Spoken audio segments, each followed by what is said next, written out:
नमस्कार. आज आपण आलो आहोत मनीष थत्ते सरांकडे.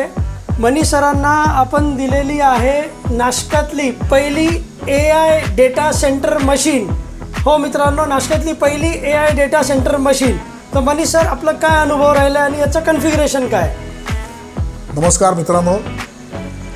तर AI/ML मध्ये थोडंसं मी एक्सप्लोअर करायचा विचार केला, प्रयत्न करतो आहे आणि एक वेगळ्या प्रकारची ऑपरेटिंग सिस्टीम डिझाईन करतो आहे आणि इम्प्लिमेंट करतो आहे. तर त्याच्यासाठी हे मशीन मला लागणार होतं. याच्यामध्ये 2 GPU कार्ड्स आहेत.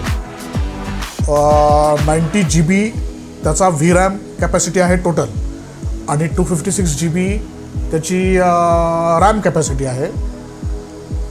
बाकी हार्ड डिस्क वगैरे तर आहेतच. प्रोसेसर आपण एकदम चांगला दिलेला आहे यांनी मला. सॅम कॉम्प्युटेकवाल्यांबरोबर मी बऱ्याच वर्षांपासून काम करतो आहे. तर त्यांचा मला अनुभव खूप छान आहे. Compliments to Sanjay and Mahesh also. तर सरांनी आम्हाला संधी दिली की बा नाशिकचं पहिलं AI/ML मशीन आपल्याकडं झालं पाहिजे.